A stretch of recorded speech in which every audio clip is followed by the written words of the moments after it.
you worked at McKinsey, Star, Juggernaut. Yeah. You said, okay, bye-bye, I'm leaving it all and I'm just going to go and start something of my own. इस कढ़ाई को घिस घिस के तो मेरी खुशियां ही घिस गई। मैं लाई हूँ Koparo. The digital media spending does not favor the large player. Budgets alone will not get you anywhere. You have to practice frugality because पैसे ही नहीं होते हैं, right? Yeah. कोई agency नहीं होती है, कोई mood boarding नहीं हो रही है. You're shooting on phone, you're shooting in the office. Everything looks more authentic, which will give you better CTRs. A Unilever or a Reckitt or a P&G could never approve ads to be done with lakhs and lakhs of budgets or crores and crores of budgets, which are shot on an iPhone. Fundamentally, starting up is certainly not for the faint-hearted. There are sacrifices, there are trade-offs. My question is again a bit controversial. We often hear that sharks give deals, but then they don't give time. Right. How has been your experience? Thank you so much. I'm so glad we're getting to do this. We've been talking about it for weeks, but happy to be hosting you. Yes, and I'm so glad that we are sitting and talking not just business, not just startups, not just personal life, but we're going to talk something which we both love. Audience might find it boring, but we both love home care. Yes. We both love the world of home care, and I'm so excited to have this conversation with you. Likewise, and it's lovely that we're doing it at home. Yes, absolutely. Yeah. So Simran, if I see where you're coming from, you've worked at McKinsey, Right. you have worked at Star, you have worked at Juggernaut, and then this great corporate life that you had. Yeah. You said, okay, bye-bye, I'm leaving it all and I'm just going to go and start something of my own. What made you make the shift? So to be honest, it's been a long time coming. When I started my career, it was at McKinsey post my MBA and worked on a bunch of very exciting consumer, retail, media problems. Used that to build an understanding of the media landscape. One of my clients was Star. And the world was so exciting for me that I wanted to be a part of it, operationally speaking, not just, as a consultant or an advisor.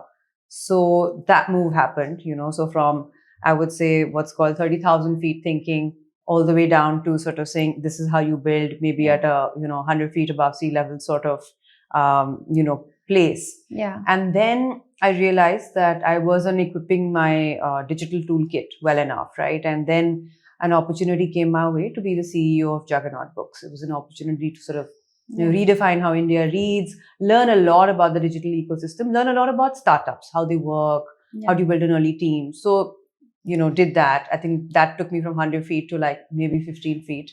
And now I'm at 0 feet. I'm building in the trenches, doing my own thing. So I think it's been a long time coming because that's fundamentally who I am. Yeah. I enjoy doing a lot more. Yeah. I am very action oriented. I have a huge bias for action. I have to hold myself back most time. Yeah. So yeah, it's been in the works. Super. But if I have to double click on this, once you're having, every first you're getting a salary in your bank account. Yes. And from that, you are starting something on your own. Of Right. course, upfront, there is some investment, be it for product development, Yeah. be it for research, be it for traveling and meeting different partners or consumers for that matter. Did it hit you that, okay, that, financially, for example, Yeah. there would not be a job security or a Right. safety net? Yeah.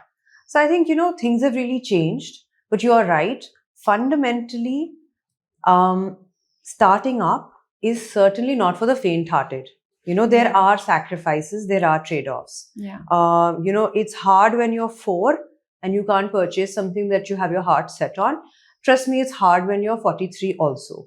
So it is a hard. You choose your heart because nothing good comes in the easy path, right? So you choose your heart. I think it's equally hard to be working in a corporate where you are putting in 12 hours, 14 hours, you're having to travel a lot. So that's a different kind of hard. Yeah. Idea is not to trivialize that journey or glamorize this one. But yes, there's a huge hit on your savings. There's a huge hit on your sort of forecasting, because otherwise it's a typical sort of, and end of the year, you will have that so magic much. number. You have that, right? So you will certainly take a few steps back. The idea obviously is to take a few steps forward at some point. So, you have to be comfortable with the trade-off. There is a huge financial trade-off. Yeah. particularly if you're an experienced professional like I was. Absolutely. Yeah. Absolutely. Talking about hard, home care isn't easy in this country. Yes. And building a business in home care is definitely not. If I talk about the three big names in the home care world, it is Unilever, P&G, and Reckitt. Right. And you single-handedly decided that all their big categories I'm going to go into. Why? So actually, I think there is great business to be built here because great businesses have been built. The names that you've named, they've built amazing brands, right? They've built them over the years. They've built formidable products, distribution, formidable, I would say, SOV and awareness, right? So the fact that there is a solid business to be built, I don't have to prove that. Yeah. Solid business exists here, you know. Right. Of course, is it harder because you're going up against people who have a lot of resources? Certainly, Yeah. it is harder. Yeah. But, you know, you choose your heart. I think Yes. if you were in personal care, you would perhaps have many more competitors. Right. Maybe not a market which is as consolidated, but several more. Yes. Right? So yes. I don't think there are really any green spaces left anymore, which you can say is completely like there's nobody, Right. no one's competing. That's not going to happen, right? Yeah. So you can look at this and say that, you know, it's a tough one because you could be going up against large incumbents. You can also look at it and say that, you know, there's actually proven business models for Right. 150 years. Right. I kind of chose the latter. Yeah, yeah. So, Simran, you mentioned a great point that these companies have actually done great work in building categories Right. and then building great brands on top of it. So, they have actually invested in driving penetration of categories, let's say, of hand wash. Correct. Right, which served us great during COVID times. And they were able to do it because they invested a lot in advertisements. And as they say, they have deep pockets to Yes. invest in the advertisements across different platforms. Do you think that is a challenge for today's brands who are, you know, starting this DTC journey? No, absolutely. You know, so if you look at the digital sort of marketing playbook, right? On one hand, you have creatives, communications, propositions, but then budgets matter. Yes. Because that's what will drive impressions. That's what will create the top of the funnel. So it is a challenge.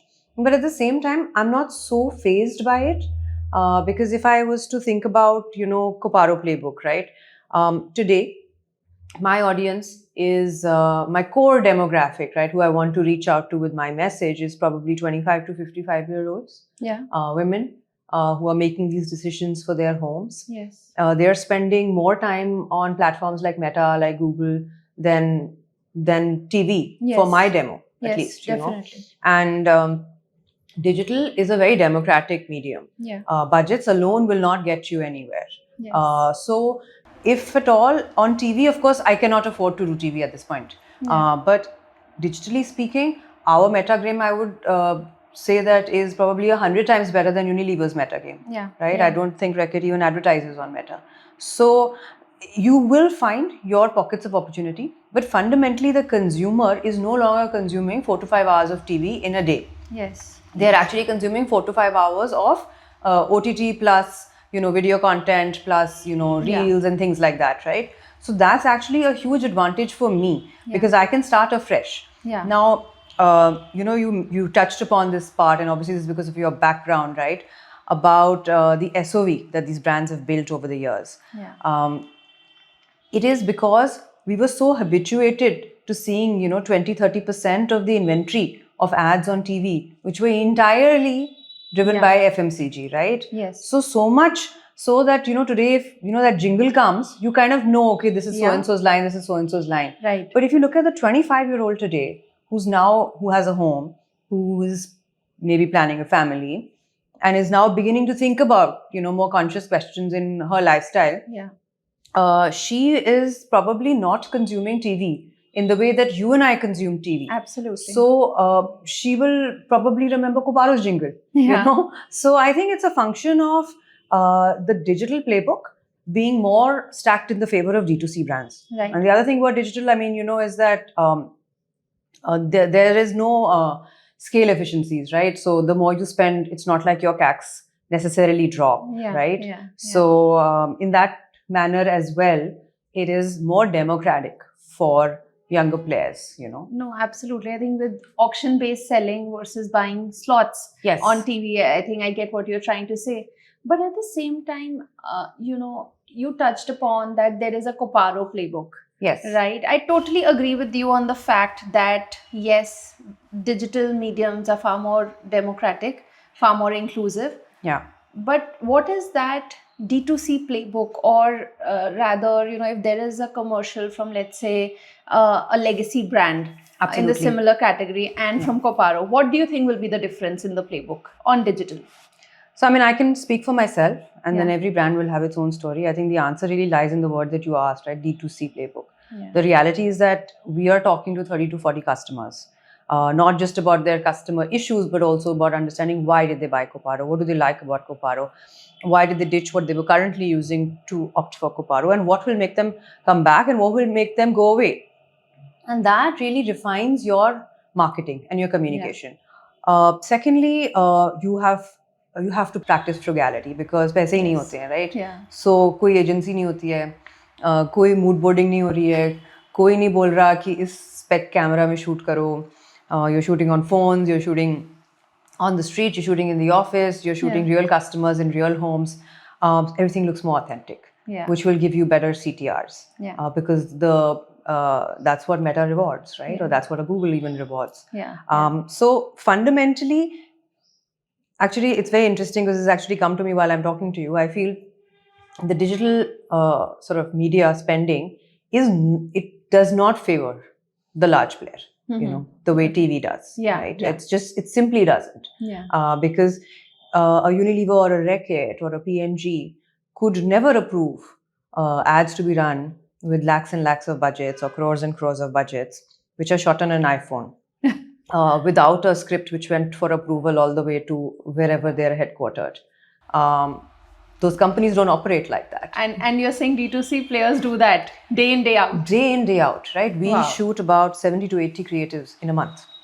Wow. Right? That's a number. It's a number. Like yesterday, we were at home, we were shooting 8 or 9, you know. So you are consuming so much content today, and there is such a high bar on a certain kind of content, a certain authenticity to the content, such a high bar on how frequently you're supposed to refresh your content, right? Again, that's something which does not come naturally to a large player, because you kind of lock in your script and your campaign idea for the year almost, right? Unless you're coming up with a newer variant, in which case there's some more, campaigns. But typically, that's what it is, right? And Meta, I mean, you can't run a campaign for a year. That's laughable. Yeah. Wow. That's really some food for thought. Another interesting thing is that you said you are talking to millennials, you are talking to, in a way, kind of sharpshooting as well.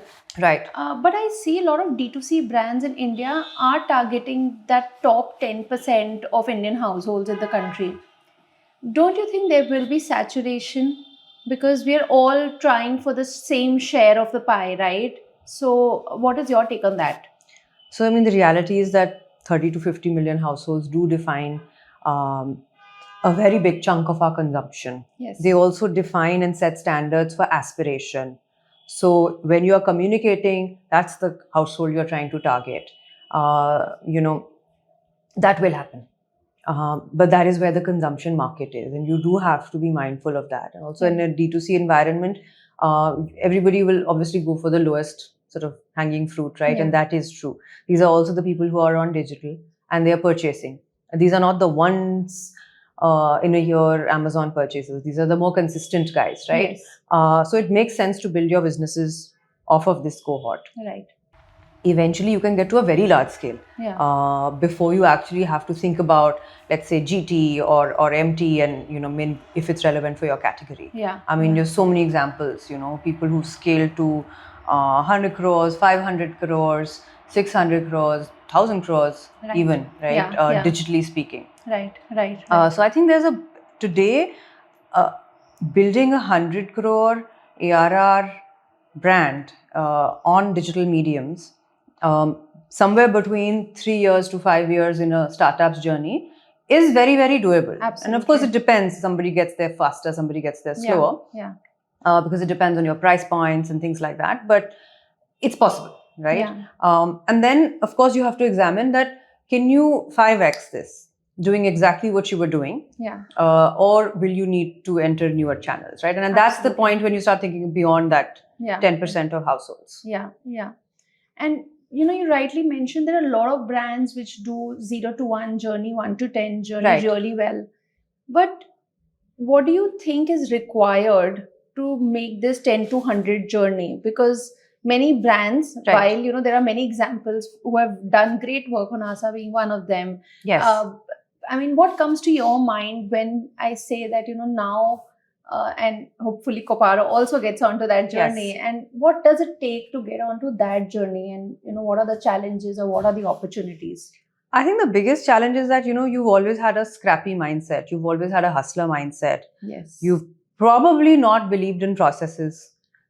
Yes. Which is what has allowed you to break a process Yeah. and leapfrog and sort of do what is called a step jump.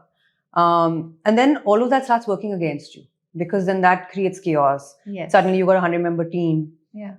And if you're not really running performance appraisal systems in a systematic way, Yeah. chances are 70 of them are disgruntled, right? Yeah. So then you start having what are called large company problems, right? Yes. So some people will make that leap, in that mindset. Yeah. I think what helps is open-mindedness. I think the same set of people who build 0 to 1 may be okay in 1 to 5. Yeah. Maybe start fading in 5 to 10. Yeah. It's also very possible that the 10 to 100 journey, they're not the right people. Got it. So it requires you to be honest about your own team, about your own capabilities as well. There may be some founders who may not be the 10 to 100 founders also, right? So it means that you bring in operators. Yes. So I don't think there's one answer. I think if you're open-minded, any founder can evolve. Because that's fundamentally what you've done, but you have to be open-minded about it. Yeah. I think embracing chaos for the sake of it, because it got you from 0 to 1, it probably got you from 1 to 7. It may be the worst answer when you're scaling to 100, right? So at that point, you've got to listen, you've got to set up processes, you've got to be more disciplined about some of these aspects. Absolutely. Because the stakes are higher. No, I love your answer here. And what you mentioned, stakes are higher. One thing which is on my mind as a consumer when I consume a lot of these D2C brands, and I consume a lot of them, is that a lot of D2C brands are in the space of rapid experimentation. And having worked in the CPG world, I know the amount of R&D, the amount of rigor, the timelines to actually go and test the products across length and breadth of the country. Yes. Is takes time immense, but day in day out we see a lot of D2C brands coming in the market. And the question which I ask often is, are they safe? Has enough testing happened? Are they considering that they have a huge responsibility? Let's say if you're making food products for children, absolutely, right? And this is something which I'm taking in and giving to my child. It's a huge responsibility.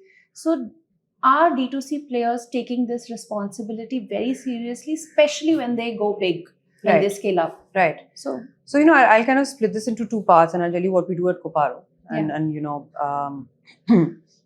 and then I'll talk to you about what I do as a consumer as well. Do D2C brands experiment rapidly? 100% yes, they exist to experiment. So one of the biggest things that you have to do is you have to always park experiments for the quarter. Because if you're not experimenting, you will very soon sort of follow like a very, very, very, very safe sort of zone of rate of growth, and that won't be acceptable to you.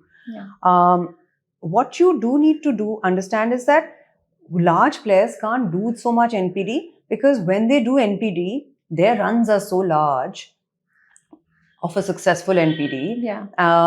They have to then distribute that product to so many distribution points. So there is nothing called a small experiment in a Unilever or a Reckitt or a P&G, right? I mean, it's very difficult to do that because the scale is just so high. The stakes are just so high. In a D2C brand, what you can often do is you can launch a set of products. After, of course, stability testing them, efficacy testing them, and depending on your industry, there would be certain laws that may apply. Like in food, there would be certain, authorities where you would have to, I suppose, get some approvals from. Right. But having said that, if it didn't work for you, and I don't mean it from a consumer standpoint, but more from a, economics did not work out. Of course, it was safe, but the demand did not come, or the price point is not correct, or the consumers are giving feedback on the sort of formulation or the touch and feel of the product. You can kill it and you can iterate. Very hard for large companies to do. So I think some of the experimentation you see is built into the DNA of the startup, and that's what they do, and they do well. So that you will continue to see. Now, what is too much? Yeah.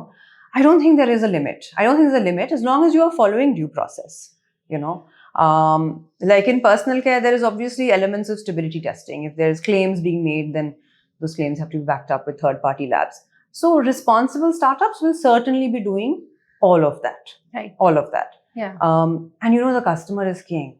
If you give them a product which is not working, or you've made a claim which is exaggerated, or it's not backed up, even if you've got a lab report, because lab reports are also dime a dozen. Yeah. But fundamentally, you're promising something and you're not delivering it. It will show in your repeats. It will show in your business results. And as you rightly mentioned, authenticity matters Yes. a lot. If in content, in product, definitely 10x more. Completely. Yeah. Completely. So I think it gets sort of evened out in that manner. At Koparo, of course, if we actually we do experimentation much more than what a typical home care company would do. But it is still not a personal care company with 150 SKUs or a food company which has to, launch new flavors every time IPL happens. It's not that, Yes. Yet there is a proper experimentation engine. Yeah. That's amazing. And you said you will talk about as a mother, as a consumer. So, here I'm going to say something very controversial. So feel free to cut it. I think that if you're consuming food out of a packet, you're doing it wrong. So then that's my answer to you. Yeah. I bake my own cakes. Okay. We make our own ice cream. We make our own coffee. Chai to banai pe hi hai. Amazing. So, I don't see why. We try and limit how much we eat out. Yeah. Eating out is social for me. It is about meeting people, having a change of scenery. So, of course, it's very important to me as well. Yeah. Because there's an emotional quotient attached to it. Absolutely. But I'm not that family which orders in not even twice a week. We just don't. We don't do it. I think all the D2C brands, food brands, please, who No, we need to talk to. I don't. Like I said, I don't eat out.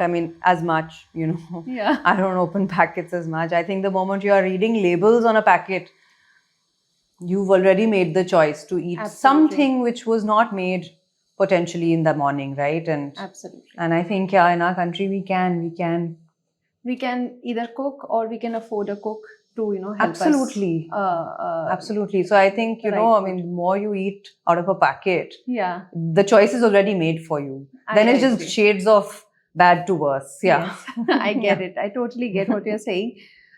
So talking about Shark Tank, and in many of your interviews you've said that it's been a great bump up to the ARRs that you were doing, and has really helped you kind of move the journey from an X cross to a 5X cross to a 7X cross. Right. So great to hear that, and I'm a big fan. I think seen that pitch 17-minute clip that's on YouTube at least 4 to 5 times, because the clarity with which you answered. Also, my personal interest in the home care space made me kind of see it 2-3 times, and really impressive. Thank you.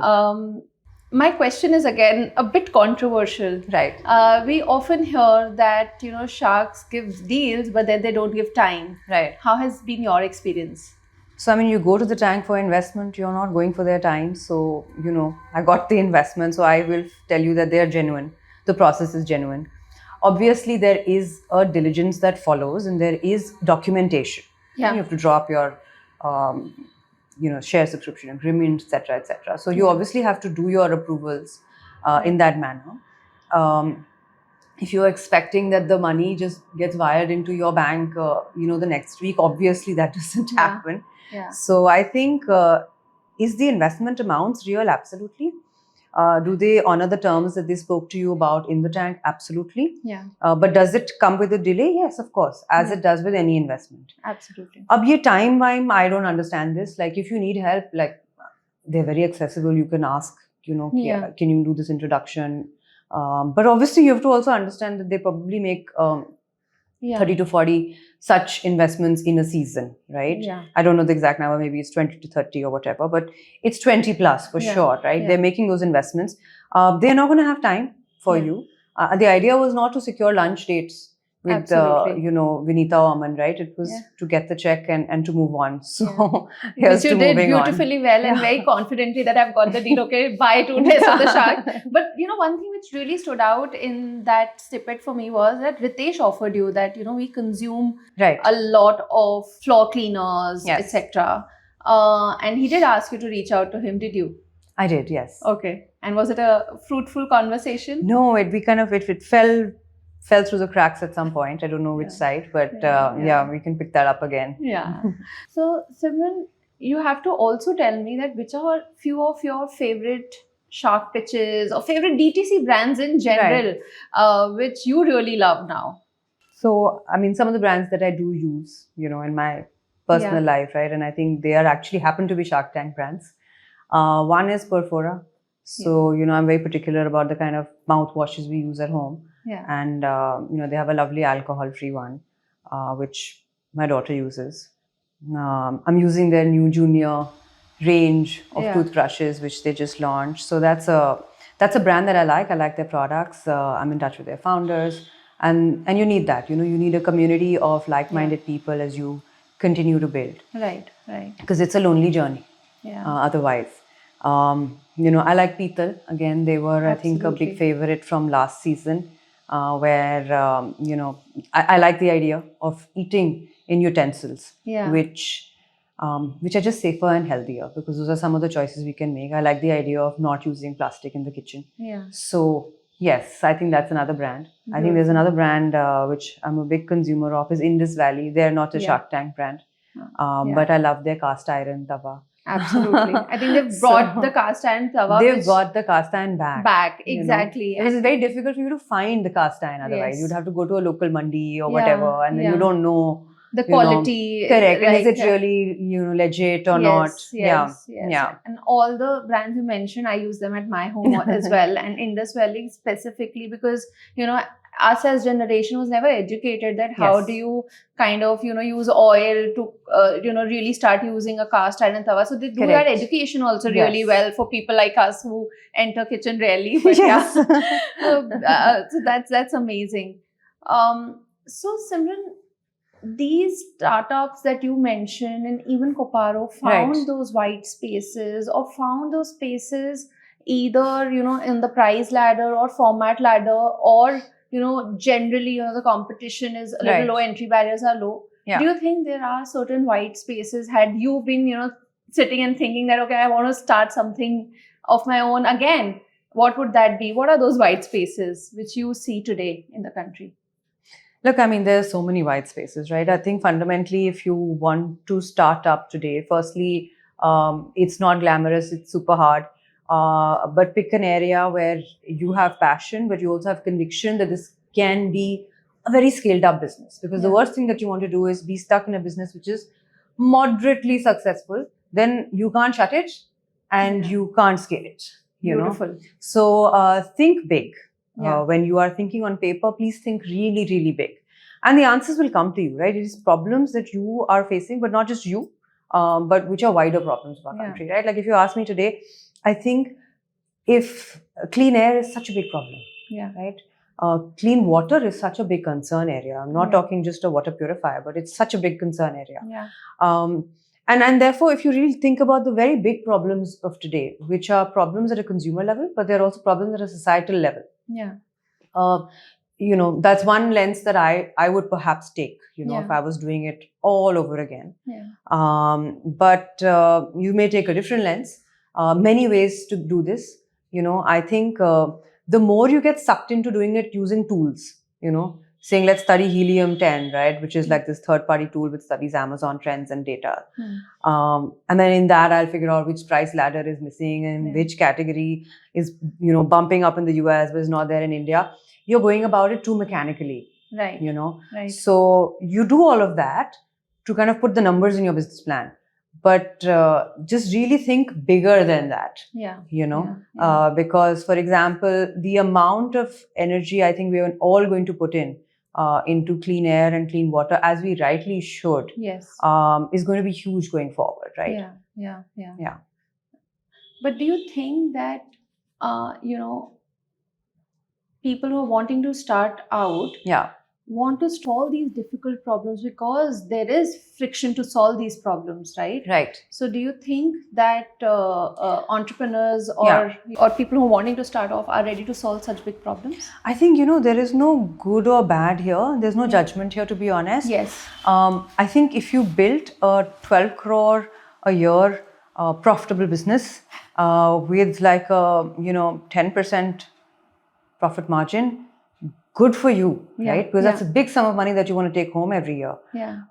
If you build a 100 crore business, again, that's a great outcome if you're able to, let's say, sell it and move on, right? Yeah. If you solve a very, very, very large problem and you build $1 billion business, again, good for society, right? And perhaps good for you. So I think there's no one answer. Some people will solve small problems. They will solve them beautifully. Yeah. And they will have a certain outcome. Outcome for the consumer, outcome for themselves, outcome for the employees. Yeah.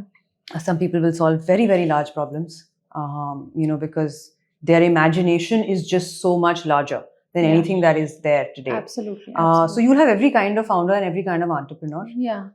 You need a mix of everybody to make this world move forward. And you need people who are not founders and who are working for these startups, definitely. Yes. So I just want to, de-glamorize the world of entrepreneurship as well. As Simran, you were mentioning, it's not easy. It is hard. It's very hard. Right? And you have to be ready to decide what is the hard that you want to go after. So, while we all say that it's glamorous, and Shark Tank has made a lot of things glamorous, but there is a lot of grind. And I totally appreciate you kind of telling that to our audience. What is the challenge of today for Koparo, if I have to ask you? The challenge is, as we grow rapidly, to make sure we're holding on to our quality, to make sure that when we are communicating at scale, we're resonating with more and more people.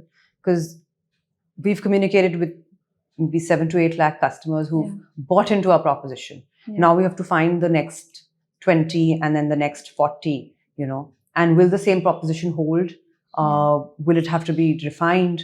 Both in terms of product, in terms of communication, in terms of pricing. So it's really just constantly looking at your proposition and seeing that what's relevant for the first 10 lakh, is it going to be relevant for the next 10 and the next 10? That's what we obsess about because the rest of it will happen. You will figure out the economics that work for you. You will be frugal about something. You will experiment and fail somewhere else. But fundamentally, the consumer has to want Koparo. So it is really about that demand generation. The demand exists, but the demand generation for Koparo. Absolutely. And I think India is not India, it is many India. Right? And then solving not just for someone sitting in Maharashtra, but also in Punjab. And for example, laundry habits are way too different. True, very true. There is a market which is full of bars plus detergents, and there is South which loves its fabric conditioners. Correct. Right, and then as you scale, you'll have to think all of this. And I totally get that challenge. But how are you trying to solve this? Any story that you have that you did this and we really cracked something which was a problem of scale? So the answers come from consumers. So I think when we were doing our, dishwash liquid, there was a very specific use case that was not getting solved at scale, which was about odor removal. Because in some homes, when there is non-veg cooking, then in the pressure cooker, particularly in the pressure cooker, because there the steam builds up, so that tadka smell remains. And then you have to use the same pressure cooker to cook your dal. So we had to reformulate in a manner that increased the enzymes, which was then used to cut odor. And we actually did all of this beautifully, and we managed to reduce some active content, which actually made our cost economics work better, right? Got But we were not solving this problem well enough. Yeah. And that's something that the consumer will play back to you. Yeah. And then that allows you to go deeper, Yeah. in terms of penetration, because now you can proudly say that, it will also cut non-veg odor. You can talk about it. Yeah. And the person who's concerned about it will, you've now suddenly unlocked more consumers for yourself. Yes. So yes. it's a very iterative journey.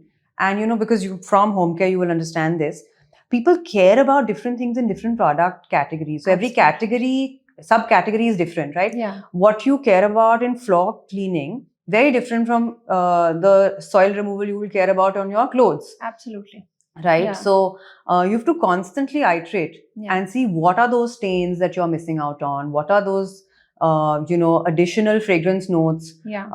Is your floor cleaner the first minute test, when ghar mein pocha lag raha hai. Yeah. So what is the bloom? Yeah. You know? Absolutely. And do you need to increase the intensity? Do you need to Yeah. work actually on the intensity after 5-7 minutes? Yeah. So you have to constantly go back to the consumer, go back to your labs and iterate on Yeah. your product, Yeah. Yeah. which then gives you, the right to win Yeah. Yeah. for the next 10 lakhs and the next 10 lakhs. Yeah. So that's kind of what we do. We just break it up by, saying, okay, now the next quarter, what are the next set of challenges Yeah. to Yeah. solve, right? And the answers are with consumers. Yes, the answers are definitely with the Yeah. consumers, and it's just that you need to have that keen eye and very Yes. open mind to kind of hear them. Yeah, and I think this is why home care really appealed to me, Yeah. is because I am personally also very involved in, ये क्यों साफ क्यों नहीं हुआ?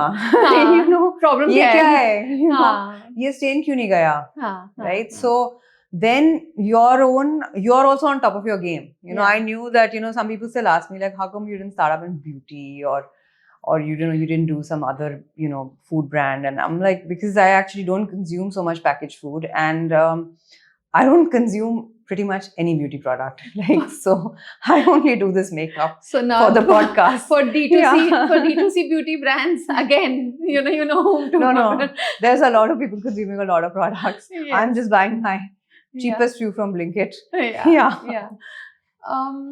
This is the question which I have for you.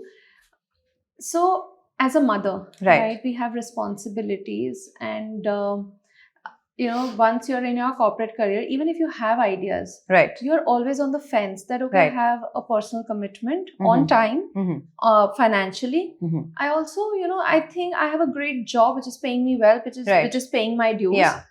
This question is for a lot of women who are watching this show, Right. that who are on the fence, that Hmm. I have a great idea, but should I do it? Hmm. What's your take on that? I mean, one day the rumble in your stomach and the will be so strong that you will want to do it, and that's the right day to do it, because there will always be doubt in this journey, Yeah. But if you're thinking about salary and stability and time commitment, then maybe the startup journey isn't for you, right? Yeah. Because like you said, it's not just glamorous, right? I mean, at the end of this, I'll actually show you. I actually screenshotted it, just before you came. Last night, I was up at 1, then I was up at 3, then I was up at 4. I wasn't getting sleep, right? And I was texting somebody, and that person was texting me back, right? And this Yeah. was work. I did not expect the person to text me back. You don't have to cancel me for this. But he was awake, Yeah. and he was worried about the same thing I was worried about. So it's a very hard journey, you will, I often get asked that, how are your hours and how do you manage your hours? Yeah. And I'll tell you, my working hours are spectacular. But ask me about my nights. The day is no problem. Yeah. It's the nights. It's the stuff that keeps you awake, right? Yeah. So if you're in a personal journey where, you don't want that level of anxiety and stress, perhaps don't do it for Yeah. that 1 or 2 years. Yeah. Because it is real stress, it is real anxiety. The financial sacrifices are extremely real. Particularly if you've already worked for, let's say, 10 years, 12 years, and you're at a very, comfortable position in life. So if you're willing to accept those trade-offs, then of Yeah. course it's a very fulfilling journey. It's a very empowering journey because you are creating something. Yes. I think I relate it most to motherhood. You know, Yeah. it's goddamn tough and it's goddamn rewarding. Yes. Like, you know. Yeah, and startup Yeah. is your, you know, It is your baby. It's It's your absolutely baby, your right? baby. And if Yeah. the baby wakes up that I'm hungry at night, you'll do something. If the baby wakes up, Mama, I have Exactly. pain in my stomach, And you'll do not something. you're not grudging it, right? Yeah. You're not doing this Yeah. like grudgingly, right? Exactly. The You same happily way- do it. Exactly. Right? Yeah. Yes, yes. Yeah. That's a beautiful analogy that you've said. I think this conversation with you has been so enlightening. It's like, you know, I just loved the fact that we could talk on home care and not find it boring at all. Totally. We could talk on startups, we could talk on motherhood. And I'm taking some inspiration of cutting down on packaged foods for sure. So Simran, now we have come to the last part of this conversation, which is the rapid fire round. Your favorite shark? I think Aman Gupta, because he's extremely generous with his time and his input. Yeah. Your favorite content creator? It would be Melissa Maker. She's not based in India, but she runs this fab channel called Clean My Space. Favorite book? It's The Magic Faraway Tree by Enid Blyton. I'm still reading it because I'm now reading it with my daughter. Yes. I think, yeah. Sorry, it's not a fancy business answer. No, it's absolutely a great one. One non-negotiable mantra for having success in someone who's starting out? I think starting out, going for work, studying, whatever it is, it's hard work. There is no substitute for hard work. Like the more shortcuts that you try and take, it'll impact your outcome in your final journey at some stage. Yes, Yeah. yes, absolutely. And I think this is one advice which we get from most of the guests who come on our show: hard work as well as resilience. Yes. You know, see things through. But thank you for this lovely conversation, Simran. I thoroughly enjoyed it. Hope our audience also had a great time. And dil se thank you. Thank you. Thank you so much for having me. Thank you for tuning in and keep watching Turn the Page.